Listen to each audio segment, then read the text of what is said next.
Jadi pertama kita harus dengerin orangnya dengan baik, terus habis itu yang kedua kita harus tatap matanya agar dia merasa untuk dihargain.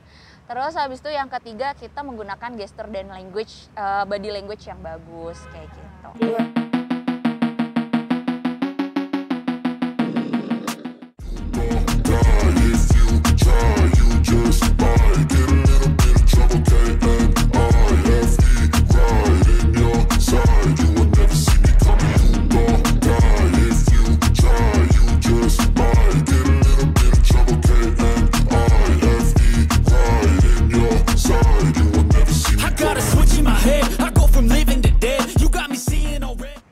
Hai Sobat Bisa, kembali lagi di Sebisa Podcast. Masih bareng gue Nova Syifahul Hima. Dan kali ini gue kedatangan bintang tamu yang cantik loh. Kemarin kan udah nonton kan podcast sama bintang tamu yang cantik juga. Dan ini cantik banget, masih muda, karirnya luar biasa. Ada siapa?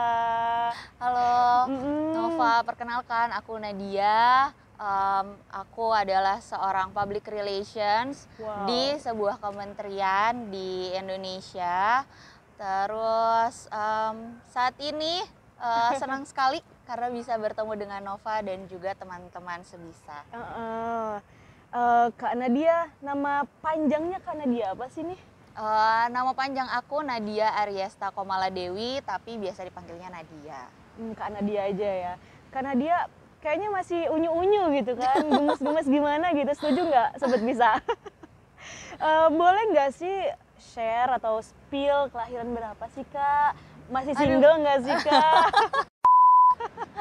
Kalau ditanya kelahiran, aku kelahiran tahun 93, jadi kemarin sekitar 2 bulan yang lalu aku baru banget menginjak umur 29 tahun, jadi bentar lagi di kepala 3. Nggak kelihatan, sumpah. Nggak kelihatan banget. Masih muda banget kan Sobat Bisa. Terima kasih loh. Nova emang paling bisa. Tapi status gimana nih Kak? Status, alhamdulillah. Apa tuh? Aku masih single. Aduh. Jadi mungkin kalau ada yang mau daftar, silahkan nanti menghubungi yang ada di bawah. Nanti mungkin ditambahin ya sama teman-teman Sebisa.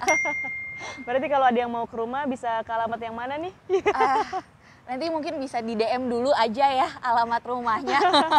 Nggak bisa di-spill di sini. Ya makasih Kak Nadia. Berarti Kak Nadia ini masih single Sobat Bisa. Dan Kak Nadia ini luar biasa banget karirnya, Masya Allah, di Kemenkumham. Boleh spill lah ya? Iya boleh.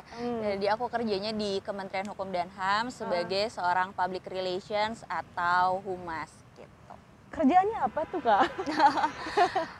Kerjaan PR tuh kalau di pemerintahan itu tentunya kita punya tugas gitu untuk bisa memberikan informasi kepada masyarakat terkait kebijakan, program-program pemerintah yang perlu diketahui sama masyarakat. Jadi biasanya yang aku sampaikan itu terkait layanan-layanan yang ada di Kementerian Hukum dan HAM gitu. Jadi mungkin kalau teman-teman tahu nih yang namanya paspor, terus juga ada layanan administrasi hukum umum, layanan pengaduan HAM, terus habis itu konsultasi hukum gratis. Nah itu tuh ada di bawah Kementerian Hukum dan HAM gitu.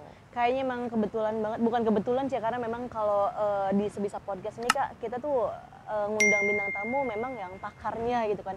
Nah untuk di siang ini di Sebisa Podcast kita tuh akan bahas komunikasi dalam negosiasi dan membangun komunikasi di dunia profesional ya dan bisnis. Oke. Kebetulan banget. Dan ini ada Kak Nadia pakarnya. Dan Kak Nadia juga nih kalau aku baca nih ya di tabloid ya, di media sosial, Kak Nadia juga suka ngeliput ya Kak ya di Kemenkumhamnya, dan sekarang malah Kak Nadia yang diliput. Gimana perasaannya lo?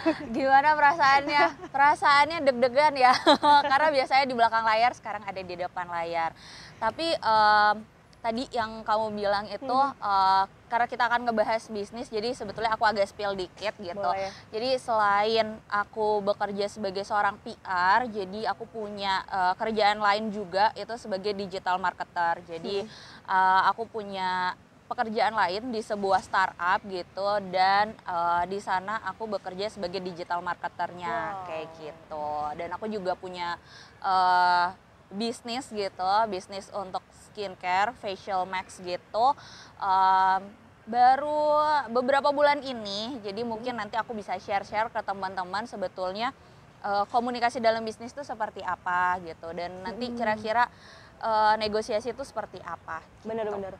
Biasanya kan ada perbedaan gitu ya Kak antara komunikasi dengan profesional yang lain ataupun dengan rekan bisnis, dengan atasan gitu kan, dengan teman. Itu kan ada perbedaan masing-masing nih Kak.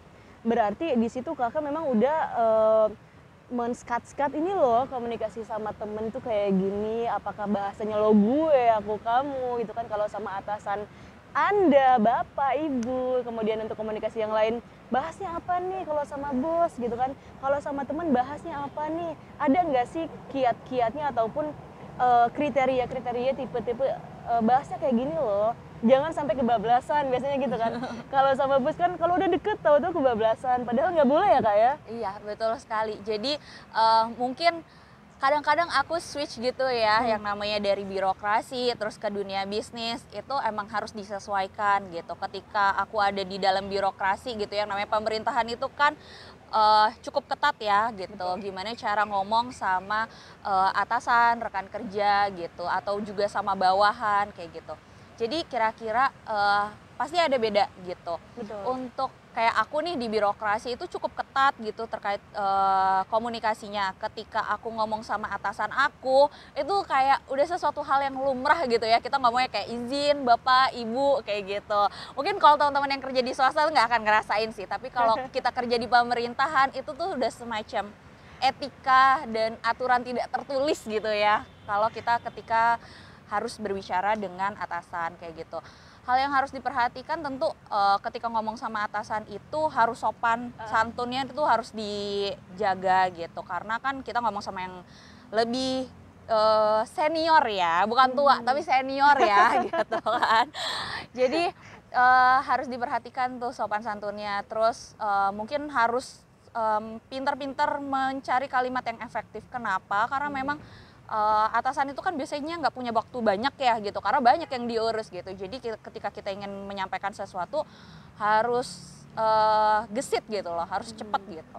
Terus mungkin kalau bedanya sama teman kerja nih, mungkin kita bisa ya bercanda sama teman kerja karena kan dianggapnya selevel nih, setara kayak gitu. Tapi jangan sampai kebablasan gitu. Betul. Sampai kadang bercanda kelewatan, menyinggung atau kadang-kadang malah mengandung sara. Nah itu harus diperhatikan sih, itu yang harus diminimalisir kayak gitu. Terus kalau menurut aku kalau ngomong sama bawahan itu juga harus diperhatikan, karena memang ketika kita ngomong sama bawahan gitu ya, kayak di tempat aku kerja gitu di sebuah startup itu, kebetulan aku punya junior aku kayak gitu yang membantu aku dalam kegiatan digital marketing ini. Yang harus diperhatikan sih tentunya gimana cara aku bisa menyampaikan bahasa itu dengan lugas gitu. Jadi kayak jelas ini maksudnya apa, instruksinya seperti apa. Karena kan biasanya kalau sama yang lebih junior gitu ya, itu kita memberikan instruksi kan. Nah jadi mungkin harus diperhatikan tuh kita instruksinya yang jelas apa, A, B, C, D gitu. Dan pastikan lagi ke junior kita itu apakah dia sudah mengerti gitu dengan instruksi kita. Jadi kayak kamu udah paham belum maksud aku kayak gitu, ada yang perlu aku jelasin lagi enggak gitu, untuk meminimalisir adanya misinformasi gitu. Iya. Berarti harus beda ya komunikasi di kantor itu kayak gimana dan di tempat kakak startup kakak. Berapa nih udah? Ada berapa pekerjaan? itu yang di spill ya. Itu yang di spill ya. Tapi yang lain enggak. Yang lain enggak. Oh enggak. Enggak sih. Cukup kayak gitu. Karena memang aku suka kerjaan aku di bidang komunikasi ini, baik sebagai PR maupun juga sebagai seorang digital marketer kayak gitu. Kebetulan juga dulu aku sempat kerja di bank sebagai marketing komunikasi gitu. Jadi itu sesuatu hal yang pingin aku tinggalkan. Jadi aku mencoba untuk mencari pekerjaan lain yang bisa menyalurkan gitu ilmu-ilmu aku dan pengalaman aku gitu. Berarti memang tentang komunikasi, semuanya komunikasi dulu pas lagi di perbankan juga komunikasi juga ya, dan di sini juga skill komunikasi itu selalu digunakan gitu ya Kak. Betul Nah, sekali. kalau aku boleh tanya, kenapa sih karena dia memilih di dunia komunikasi, kenapa enggak yang lain gitu? Mungkin kan sekarang kan ini jadi talent nih ya, jadi bintang tamu, jadi artis kayak gitu kan Kak. Aduh, kayak kalau artis aku nggak masuk kualifikasi. Masuk, bisa dilihat. Soalnya aku nggak bisa acting, nyanyi, aduh suara aku sumbang, maaf banget gitu. Tapi Bisa jadi reporter dong. oh ya bisa sih jadi reporter juga kadang gitu kalau di kantor, kalau terpaksa gitu ya. Mungkin kadang-kadang jadi reporter. Ya jadi aku dulu kuliah tuh di jurusan komunikasi gitu ya. Jadi aku masuk ke komunikasi tuh nggak sengaja nyemplung karena memang waktu itu kuliahnya di jurusan komunikasi. Terus abis itu aku lihat prospek karirnya tuh bagus gitu, kayak bisa jadi PR, jadi marketing. Terus abis itu juga perkembangannya selalu ada gitu. Iya, Kayak betul. sekarang tuh banyak banget kan yang kayak jadi influencer Betul. atau mungkin juga kerja jadi host kayak Nova gitu. Jadi kayak kerjaannya tuh nggak habis-habis gitu, dan ini kan adalah pekerjaan yang membutuhkan kreativitas, terus juga Skill komunikasi ya. skill komunikasinya tuh juga pasti akan kepakai gitu. Makanya akhirnya aku melanjutkan lagi juga, akhirnya sekolah aku S2 di komunikasi di UI gitu. Karena ternyata aku cukup suka dan senang gitu sama komunikasi ini. Luar biasa. S2 di mana? Di Universitas Indonesia. Luar biasa. Siapa sih yang nggak tahu Universitas Indonesia? Loh, kok jadi Jadi memasarkan promosi. ya? Iya, Kak, tadi kita udah bahas semua gimana sih caranya kalau komunikasi dengan bos, dengan teman gitu kan. Nah, gimana sih, kan kadang kita tuh nggak fokus gitu ya Kak. Nih kita ngobrol aja nih kadang gue ngomong gimana ya, apalagi kita baru kenal gitu kan. Pasti karena dia tuh udah punya trik biar fokus, gue ngomong sama Nova harus begini-begini. Sedangkan gue sendiri nggak tahu nih triknya ya kan. Nah ini kan buat pengetahuan buat gue juga, buat Sobat Bisa. Gimana sih caranya buat komunikasi tuh agar lebih fokus? Contoh, kita temanya apa nih? Kita harus fokus dengan tema yang kita bawakan, nggak kemana-mana. Kadang kan random gitu kan orang-orang. Gimana tuh Kak?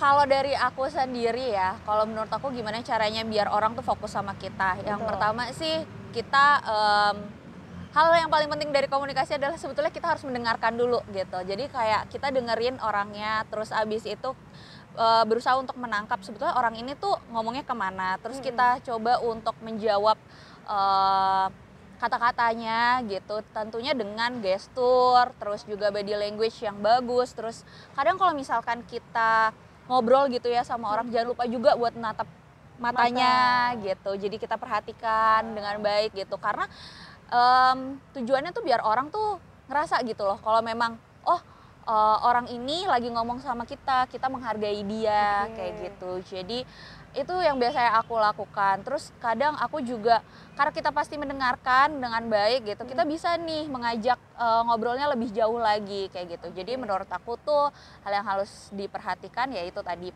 Kalau body language yang bagus tuh gini contohnya nih. Kalau gue ngomong sama Kanadia nih, Kanadia gimana? Apa kabar lu? Gitu. Gak gitu kan? Gak gitu juga sih. Kan harusnya gini nih, Kanadia gimana kabarnya? Gitu ya. Soalnya kan ada kan, Kanadia gimana kabar lu? Udah makan belum? Gitu. Jangan berlebihan berarti. Tips yang lainnya adalah jangan berlebihan. Itu berarti gestur yang salah yang tadi. Jadi kalau gestur kan memang kita ngomong apa, dan ini termasuk gestur nih ya kayak tangan kayak gini. Kayak contoh, Sobat Bisa tontonin kita terus, jangan lupa subscribe. Nah itu gestur ya Kak ya. Betul Dan sekali. tatapannya juga harus pas gitu. Betul. Berarti nih koreksi nih, dari tadi gue ngomong pas nggak tatapannya Kak? Pas kok, karena kan Nova benar-benar ngelihat ke aku kayak gitu. Ya walaupun kita harusnya tektok jadi dua arah ya, karena kan ngeliat ke kamera juga gitu. Udah dikasih 3 tips loh, luar biasa. Tapi kan kadang Kak, kita juga kalau udah lagi biasa ngomong terus ternyata lawan bicara kita tuh orang yang disukai gitu kan. Pas lagi netap grogi gitu. Gimana tuh? Wah, kalau yang itu emang agak sulit ya gitu. Heeh. Karena kan yang namanya deg-degan, grogi itu kadang-kadang susah terkontrol. Tapi sebetulnya memang ada kok triknya gitu. Oke. Gimana caranya biar kita tuh nggak terlalu grogi gitu. Biasanya kalau misalkan kalau dari aku gitu ya, kalau biar aku nggak grogi, biasanya sih aku coba buat kepalin tangan gitu loh. Tapi bukan kayak orang mau nonjok ya, tapi emang coba untuk ngepalin tangan gitu. Terus abis itu biasanya kayak bentuknya kayak gini sih, kalau kelihatan nggak sih ke Oh. kamera gitu. Jadi kayak mencoba untuk memberikan apa ya, sinyal gitu ke diri kita Oke. kalau it's fine gitu, Yeah. baik-baik aja gitu. Jadi nggak perlu terlalu berlebihan kayak gitu. Karena dia kan sekarang banyak banget ketemu klien, ketemu rekan bisnis ataupun ketemu di Kemenkumham juga banyak orang ya, apalagi humas ya Kak ya. Nah, apa sih yang dibutuhkan untuk komunikasi dengan klien-klien yang orang-orang yang penting atau klien-klien yang harus karena dia temui? Entah itu rangkuman bahasa yang harus dibahas ataupun yang lainnya gitu Kak. Ketika aku ketemu sama klien gitu ya, entah itu pejabat, entah itu pengusaha gitu, atau mungkin masyarakat biasa gitu. Ketika harus berkomunikasi itu biasanya yang pertama aku siapkan tuh pasti materi. Jadi aku harus nguasain dulu nih materi yang mau aku sampaikan tuh apa gitu kan. Biar nggak salah-salah gitu, dan biar orang tuh ngelihatnya emang kita tuh paham sama Betul. hal-hal yang mau kita sampaikan kayak gitu. Yang kedua tentunya aku harus tahu dulu aku ngobrolnya sama siapa gitu, agar aku bisa menyesuaikan nih bahasa tubuh aku, terus tata bicara aku, kata-katanya kayak gitu. Nah, abis itu biasanya kalau misalkan aku sudah tahu kliennya gitu, sudah tahu materi yang mau aku sampaikan gitu. Nah, selanjutnya itu biasanya aku mencoba untuk melihat lagi kira-kira kebutuhan diri aku tuh apa aja kayak gitu. Oke. Jadi misalkan gini, ketika kita presentasi gitu ya ke klien, pengusaha gitu, atau ketemu sama masyarakat gitu, aku juga bawa nih barang-barang yang memang sekiranya dibutuhkan gitu. Misalkan aku lagi presentasi layanan nih yang ada di Kemenkumham, ya mungkin aku akan bawa kayak tab atau flyer gitu yang menjelaskan secara lengkap itu tuh layanannya tuh seperti apa kayak gitu. Jadi alat bantu kayak gitu tuh sangat diperlukan sih ketika kita berkomunikasi. Oke, terima kasih Kak Nadia. Berarti tadi tuh udah banyak banget ya untuk di tipsnya, dan ini kita banyak nanya lagi nih Kak. Bukan nanya itu aja nggak apa-apa ya. Bakal ada beberapa pertanyaan dengan gratis nih Kak. Boleh. Luar biasa sih, emang ilmu itu mahal ya. Tapi sebisa podcast ini, sebisa project apalagi dapat itu gratis, dan teman-teman sobat bisa juga harus nontonin sampai akhir ya. Karena tadi sudah membahas banyak banget, dan sudah dibahas gimana sih, apa sih yang dibutuhin untuk negosiasi, untuk komunikasi dengan klien gitu kan. Nah, ini ada pertanyaan lagi nih. Gimana sih atau apa sih yang harus kita persiapkan dan butuhkan untuk negosiasi dengan klien kita yang tadi kita udah komunikasi panjang gitu kan. Untuk buat kesepakatan gitu ya, untuk klien gitu. Sebetulnya ketika kita kita mau melakukan kesepakatan dengan klien itu, hal pertama yang harus dilakukan adalah kita tahu produk dan jasa yang ingin kita tawarkan gitu. Jadi kita harus kenal dulu nih sama produk kita tuh apa kayak gitu. Terus abis itu setelah kita tahu gitu, jadi kan kita tahu nih apa sih value yang mau kita bawa, apa benefit yang ingin kita tawarkan.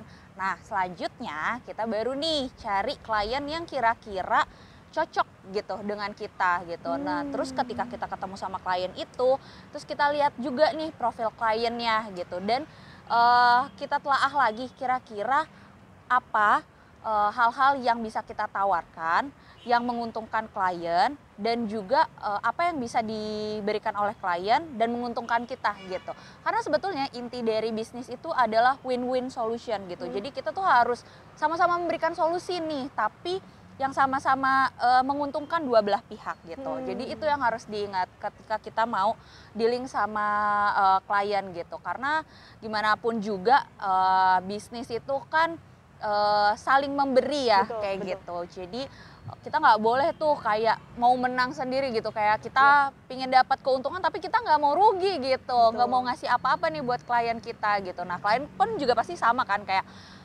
ya kira-kira kita bisa dapat apa ya gitu. Jadi itu sih yang menurut aku harus dilihat gitu. Jadi yang pertama itu kita harus tahu dulu produk kita apa dan apa yang kita bisa berikan kepada klien. Yang kedua itu adalah kita harus tahu sebetulnya klien kita itu siapa, apa yang bisa kita dapatkan juga dari klien gitu. Intinya win-win solution itu. Kalau kayak gitu nih Kak, kapan sih waktu Kakak memanjakan diri, quality time atau nongkrong-nongkrong? Kan kayak masih muda, single, nggak nongkrong itu nggak asik loh pasti. Ada kok, ada. Pasti aku Ada, nyempetin waktu untuk ketemu sama teman-teman aku di weekend biasanya, karena kan yang lain juga pasti kerja ya Iya, gitu. benar. Jadi biasanya weekend aku ketemu sama teman-teman aku, quality time sama mereka, terus juga sama keluarga kayak gitu. Iya.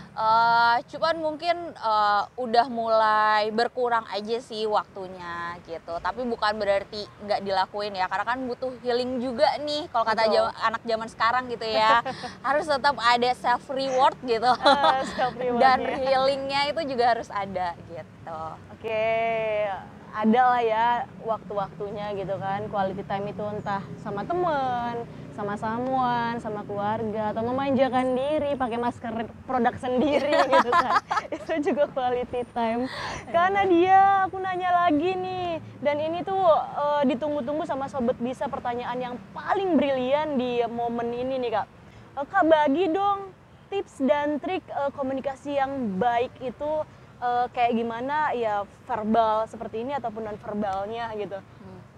Kalau tips and triknya ya untuk komunikasi, sebetulnya aku yakin pasti teman-teman juga sering ya berkomunikasi gitu ya, baik verbal maupun non verbal kayak gitu.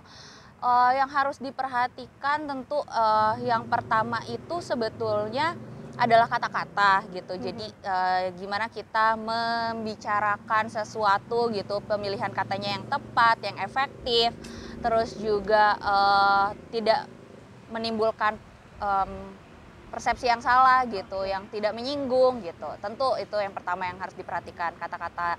Tapi lebih dari itu adalah terkait gestur dan juga body language yang seperti aku udah bilang sebelumnya gitu. Jadi ketika kita ngobrol sama orang tuh kita juga harus memperhatikan sih gimana struktur badan kita gitu, gimana kita ngobrol dengan orang, menatap matanya, terus juga usahakan untuk senyum gitu ya, smiling voice gitu. Aku yakin pasti Nova juga ngerti tuh smiling voice gitu. Terus juga mungkin dari gerakan tangannya gitu. Ada orang yang kalau ngomong tuh terus-terusan kayak gini gitu ya gitu. Itu kadang-kadang tuh agak cukup mengganggu kayak gitu. Terus juga gimana cara dirinya, duduknya itu juga harus diperhatikan gitu. Kayak dan kita juga harus tahu ya tempat dan waktu kita lagi ngomong gitu. Misalkan kan lagi ngomong di depan publik gitu, nggak mungkin kan kita kayak naik-naikin kaki gitu, kayak itu kayak kurang pas ya gitu. Kan ini nggak lagi di warteg ya. Gitu. Atau lagi di rumah kan enggak gitu. Jadi harus diperhatikan kayak gitu juga sih.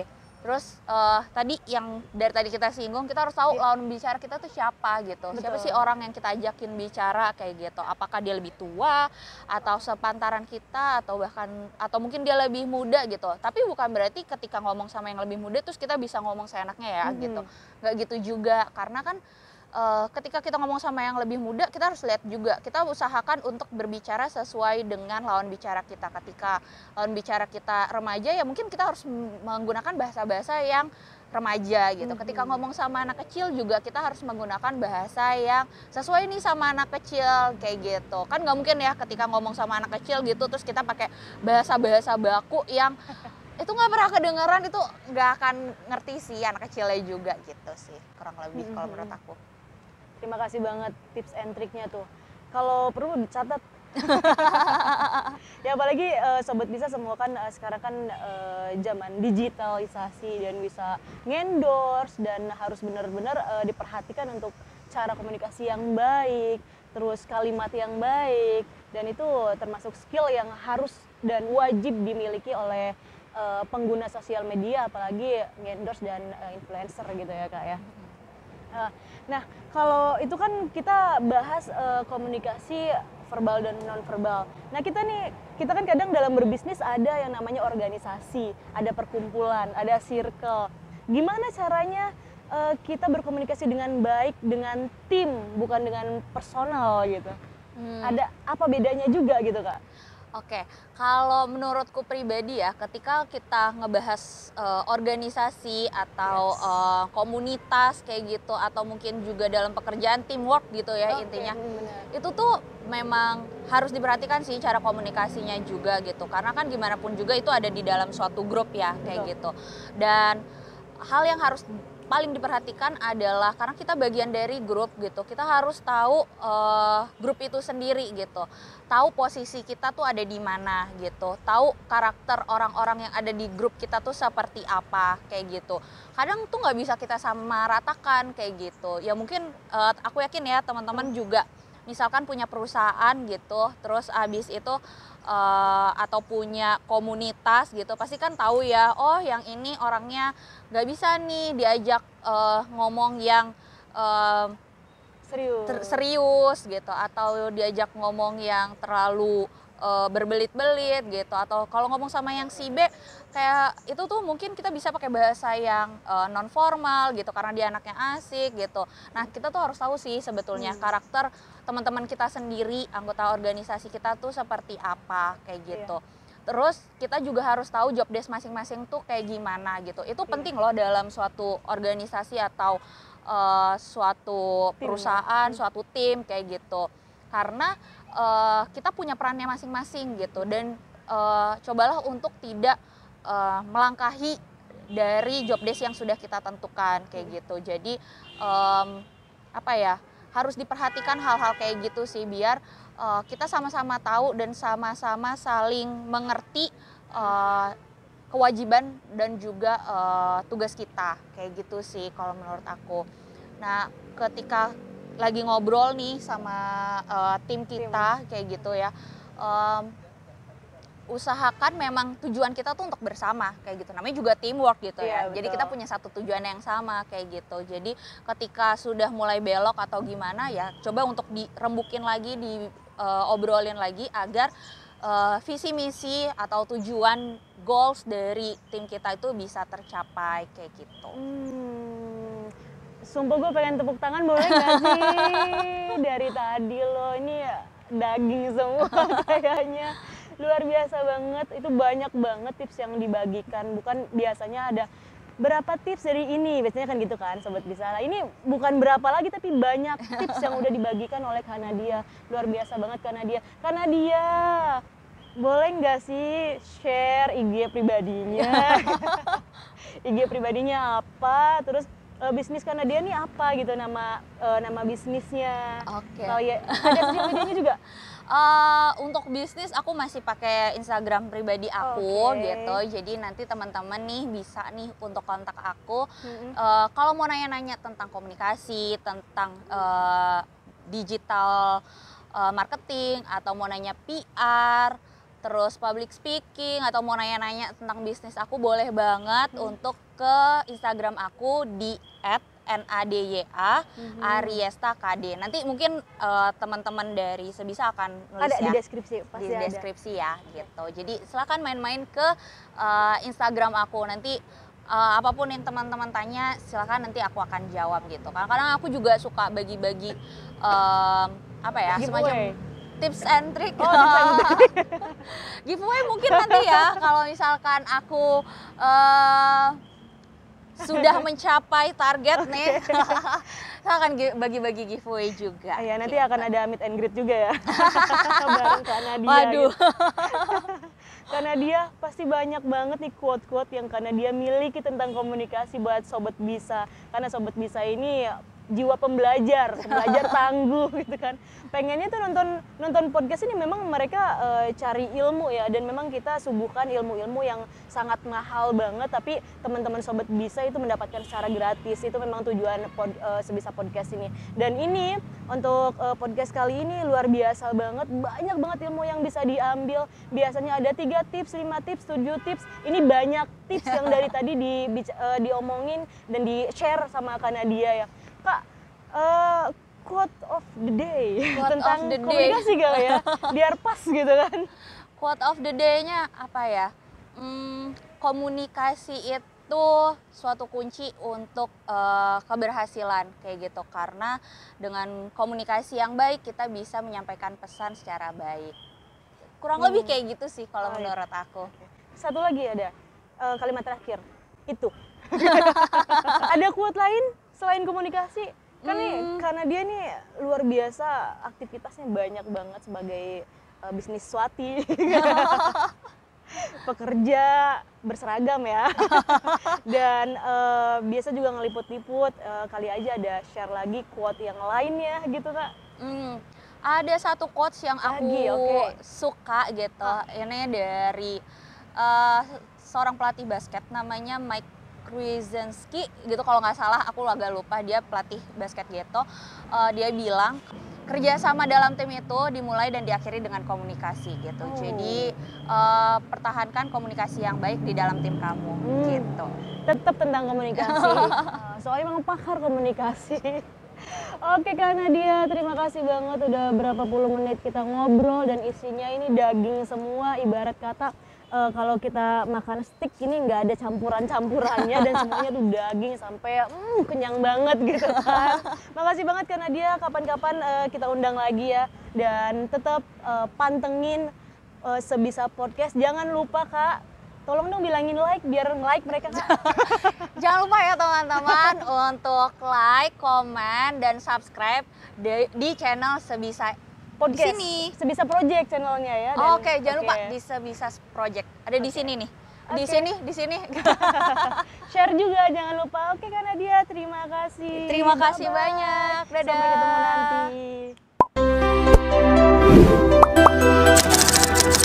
nanti.